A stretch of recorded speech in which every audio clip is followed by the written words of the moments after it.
Hello, welcome you all for this new video session on the derivation of the shape functions of the beam element in terms of global coordinates. Okay, this is a beam element which has two nodes, node 1 and node 2. We already know that each node has 2 degrees of freedom. It will deflect the vertical displacement and rotation or slope, same thing. At node 2 there is vertical displacement v2 and rotation or the slope it is theta 2. Okay, one beam element, it is one beam element which has 4 degrees of freedom, vertical displacement and slope or rotation in node 1 and node 2. The displacement functions we have considered here, it is v is equal to a0 plus a1x plus a2x square, it is x square, and plus a3x cube. It is a cubic equation. We are deriving the shape functions. The shape functions which are also called as the Hermite shape functions. We already derived the Hermite shape functions in terms of natural coordinates. Now we are deriving the shape functions in terms of global coordinates. The boundary conditions what we have for this element, it is at x is equal to 0, vertical displacement is v1. At x is equal to 0, slope is theta 1, that is dv1 by dx. Similarly, at node 2, the degrees of freedom or the boundary conditions we have, vertical displacement is v2 and slope or rotations at node 2 is theta 2, that is dv2 by dx. The assumed interpolation function, it is a cubic equation, that is a0 plus a1x plus a2x square plus a3x cube. Okay, let us find the constants, all the constants a0, a1, a2, a3 by using these boundary conditions. At x is equal to 0, v is equal to v1. The displacement, vertical displacement is v1.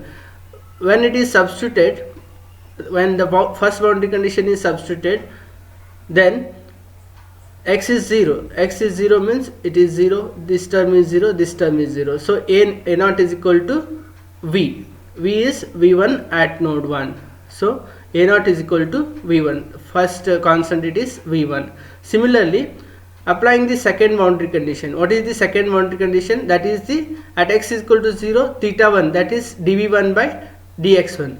So you differentiate the v1 equation here. Differentiating this displacement, it is a1 plus 2x a2 plus 3x square a3.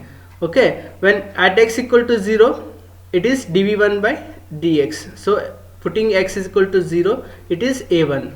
Okay, dv1 by dx, it is nothing but theta 1. So a1 is equal to theta 1 by the second boundary condition. So a1 is equal to theta 1.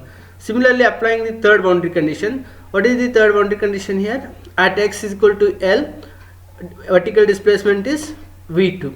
At x is equal to L, at x is equal to L, vertical displacement it is v2. V is equal to v2. Okay, at x is equal to L, x value is L. Substituting this, v is v2 and x is L. So this one gives v2 minus v1 minus theta 1 L, that is equal to a2 L square plus a3 L cube. Similarly, applying the fourth boundary condition, differentiating this v equation and substituting x as L, we will get substitute x as L and differentiation of the displacement equation, it gives dv2 by dx. So theta 2 minus theta 1 equal to 2L a2 plus 3L square a cube. Okay, now we know by the four boundary conditions we have these four equations. a0 is equal to v1, a1 is equal to theta 1 and a2L square plus a3L cube equal to v2 minus v1 minus theta 1L. 2L a2 plus 3L square aq a3 is equal to theta 2 minus theta 1. Okay, these two equations are arranged in the matrix form.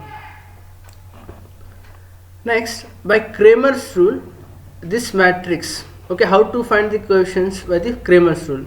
In the Kramer's rule, to find the coefficients, the first column, that is L square and 2L terms are there, it is replaced by this equation, these two terms, v2 minus v1 minus theta 1l, and this is replaced by theta 2 minus theta 1. Okay, this is this L square and 2l, it is replaced by these two terms, and L cube 3l square as it is, divided by determinant of this matrix, it is L raised to 4. L square into 3l square, it is 3l raised to 4 minus 2l raised to 4, it is L raised to 4. Okay, simplifying this a2, v2 minus v1 minus theta 1l into 3l square minus theta 2 minus theta 1 into L cube, okay, divided by L raised to 4. Okay, then this is simplified. Then we are simplifying as, what is the quotient of v1 here in this equation? Quotient of v1, it is minus 3l square. Okay, earlier it is L square divided by L raised to 4, this one this will get cancelled, so it is minus 3 by L square. Similarly, the quotient of theta 1 minus 2 by L. Similarly, v2 coefficient is 3 by L square from these equations.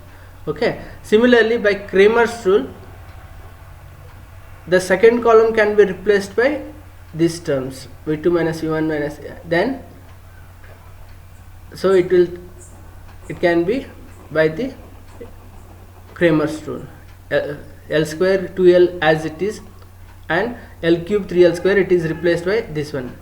So to find a3 by the Kramer's rule, this is the method. Okay, then a3 is equal to L square into theta 2 minus theta 1 minus 2l into v2 minus v1 minus theta 1l divided by L raised to 4. Okay, it is simplified, and writing in the form of coefficient and nodal displacements. So what is the coefficient of v1 here? Only v1 is here. v1 coefficient is 2l divided by L raised to 4, it is 2 by L cube. Okay, in the similar fashion, quotient of this nodal displacement theta 1. Okay, there are two theta 1s are there, plus 2 theta 1 minus 2 minus theta 1, so it is plus theta 1 by L square, plus theta 1 by L square. Similarly, v2 coefficient is minus 2 by L cube, plus theta 2 coefficient is 1 by L square. Okay, now we have these four equations, a0 is equal to e1, a1 is equal to theta 1, a2 is equal to this equation, a3 is this equation. Okay, now we calculated all these constants using these boundary conditions. Okay, substituting in the displacement equations, that is cubic equation, v is equal to a0 plus a1x plus a2x square plus a3x cube, substituting all the constant values a0, a1, a2, a3,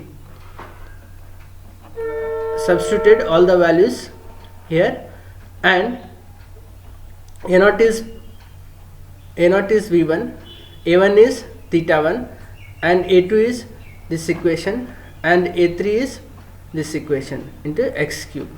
Okay, then we know that displacement can be expressed as shape functions and the nodal displacement. Nodal displacements are vertical displacement, slope at node 1, vertical displacement, and slope at node 2.